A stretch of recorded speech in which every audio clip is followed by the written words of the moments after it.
Good morning to all. This is our second lecture on thermodynamics. In our first lecture, we have seen different types of thermodynamic systems, thermodynamic potentials, and how can we write a thermodynamic state in terms of independent thermodynamic potentials, etc.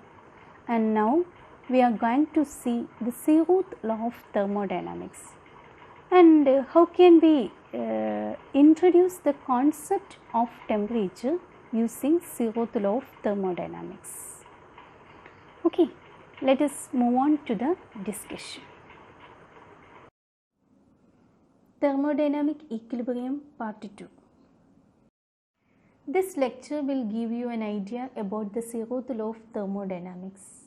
All of you are familiar with the situation that a hot body is in contact with a cold body. There is a possible chance of heat transfer from a hot body to a cold body. After some time, we can observe that these two systems, that is hot body and cold body, now in a same temperature state, means they are in thermal equilibrium with each other. So this thermal equilibrium between these systems is only a transitive relation, that is by means of heat transfer from a hot body to a cold body. And this law established only after first, second and third laws of thermodynamics, but because of its more importance, Carl H. Fowler provided the title the Zeroth law of thermodynamics. And coming to the statement, if two thermodynamic systems are in thermal equilibrium with a third one separately, then they are in thermal equilibrium with each other. Once more, if two thermodynamic systems A and B are in thermal equilibrium with a third one C, that is A is in thermal equilibrium with a C and B is in thermal equilibrium with a C, then the systems A and B are in thermal equilibrium with each other by means of system C. In this figure, you can see three systems A, B and C, and these systems are isolated from its surroundings by an adiabatic wall. So there is no heat transfer through this wall to the systems A, B, C from outside. And here in figure A and B are separated by an insulating portion. But A is in thermal contact with C, B is in thermal contact with C. So there is possible heat transfer from A to C or vice versa, also from B to C or C to A. And A and B attains a thermal equilibrium state through the system C.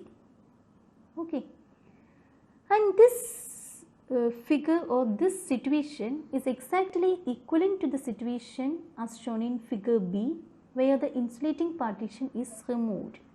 Means these three systems are in thermal equilibrium with each other. This is actually the representation of Zeroth law of thermodynamics.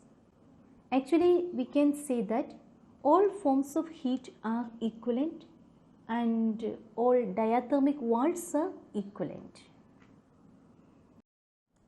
This Zeroth law of thermodynamics is used to compare thermal states of different systems. Actually, this law defines the term temperature or the concept of a temperature scale. And by this law, we are able to use thermometers. As an example, consider two cups of separate cups of boiling water.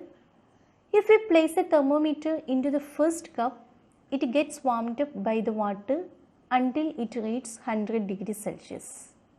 We can then say that the thermometer is in thermal equilibrium with the first cup of boiling water. Next, we move the thermometer into the second cup of boiling water and it continues to read 100 degrees Celsius. Then this thermometer is also in thermal equilibrium with the second cup of water. Using this logic of Zeroth law, we can conclude that the two separate cups of boiling water are in thermal equilibrium with each other, and therefore the zeroth law enables us to use thermometers to compare the temperatures of any objects we like. Let us introduce the concept of temperature. Actually, the variable temperature comes from the zeroth law of thermodynamics. Consider three systems, namely A, B and C, that are in thermal equilibrium among each other. So for a thermodynamic system, the equation of state or the state of a thermodynamic system is expressed in terms of thermodynamic potentials. There are three thermodynamic potentials: pressure, volume and temperature. And we know that all these three thermodynamic potentials are mutually depending on each other. So we need at least two variables to represent the system independently. From these two systems, the third variable can be derived. Here we assume the pressure and volume are the independent variables, thermodynamic variables for the system. So, for the system A, PA, VA represents the pressure and volume, and PB, VB for the system B, PC, VC respectively represents the pressure and volume of the system C. Initially assume that system A is in thermal equilibrium with the system B. Then equation of state for the system A exactly equal to the equation of state for the system B.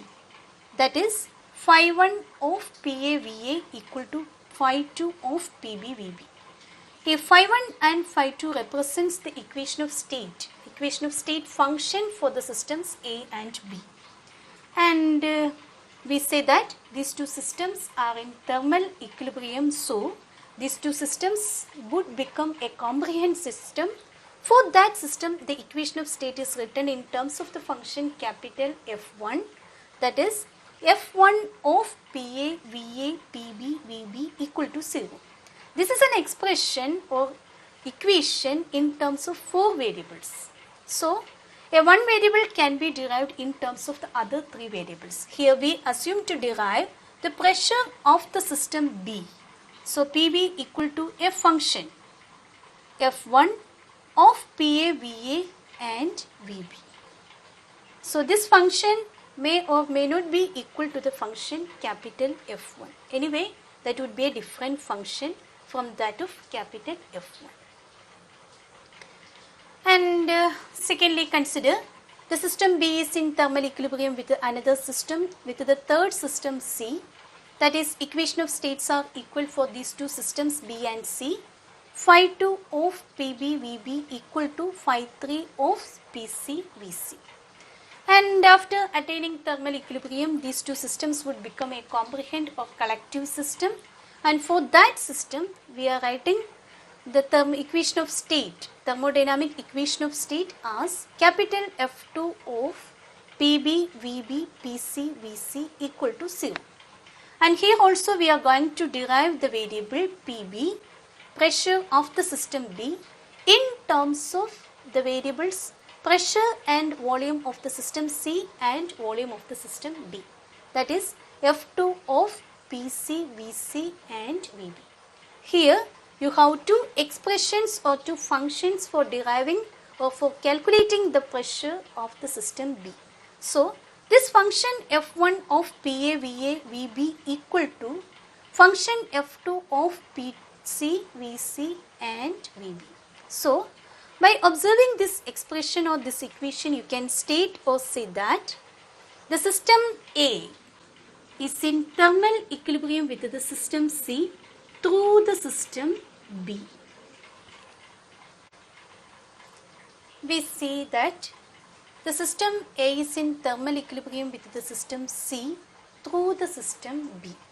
So A and C would become a comprehensive system. For that system, the equation of state can be written as a function F3 of PA, VA, PC, VC equal to 0. And that means the equation of state for the system A equal to the equation of state for the system C. Phi 1 of PA, VA equal to phi 3 of PC, VC. So earlier we got phi 1 of PA VA equal to phi 2 of PB VB. Here you have phi 1 equal to phi 3. So phi 1 equal to phi 2 equal to phi 3. That means the function phi of PV is same or have the same numerical value for all these systems even though they have different pressure and volume.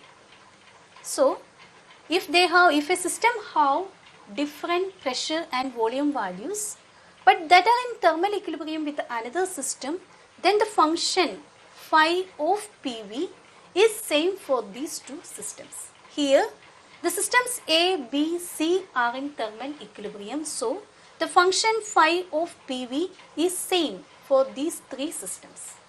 And this function or variable is termed as temperature. So here we are defining the term temperature to represent the thermodynamic equilibrium state of a particular system. If two systems are in thermodynamic equilibrium, their temperatures are equal. If two systems have different temperatures, means these two systems are not in thermal equilibrium. Thus we can define the temperature as a measurable property of a system.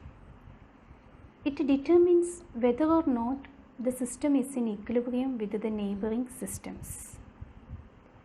Heat actually flows from one system to another system only if there is a temperature difference between the two. Two systems are in thermal equilibrium if they are at same temperature. And if they are at different temperatures, we can definitely say that these two systems are not in thermal equilibrium. So far we discussed thermal equilibrium condition for a system or between the systems. The systems under thermal equilibrium are at the same temperature state, so there is no net energy transfer between the systems. But what is a thermodynamic equilibrium state? Not thermal equilibrium, thermodynamic equilibrium state. Under thermodynamic equilibrium condition, the system should follow mechanical equilibrium, thermal equilibrium and chemical equilibrium. Mechanical equilibrium condition implies that the net force acting on the system is zero. It is basically equality of forces. The physical change for that system is zero, or the system undergo no physical change with time. And the systems are in same temperature states with other systems in thermal contact, so there is no energy transfer, and the net chemical reaction inside the system is zero, or the rate of forward reaction is exactly equal to the rate of backward reaction. So there is no change in the concentration of reactants and products with time. All of these three equilibrium conditions, mechanical equilibrium with no force, thermal equilibrium with the same temperature state, chemical equilibrium with no chemical reaction, if these three equilibrium conditions are satisfied, the system is in thermodynamic equilibrium state. Simply, if there is no net change in its macroscopic properties of a system with time, the system is in thermodynamic equilibrium state. So there is no change in thermodynamic potentials with time. In brief, we discussed Zeroth law of thermodynamics, which accounts the possibility of transfer of energy between the systems and the conditions to attain thermal equilibrium between the systems. And it defines the concept of temperature as a measurable property of a system. If temperature is same between the systems, these systems are in thermal equilibrium. And again, the term thermodynamic equilibrium, that is no change of macroscopic variables with time. Under thermodynamic equilibrium, the system should follow mechanical, thermal and chemical equilibrium state. And I am concluding here. Hope that the topics are clear to you. If you have any doubts or need clarifications, let me know or please contact me, and we'll meet you in the next class. Thank you.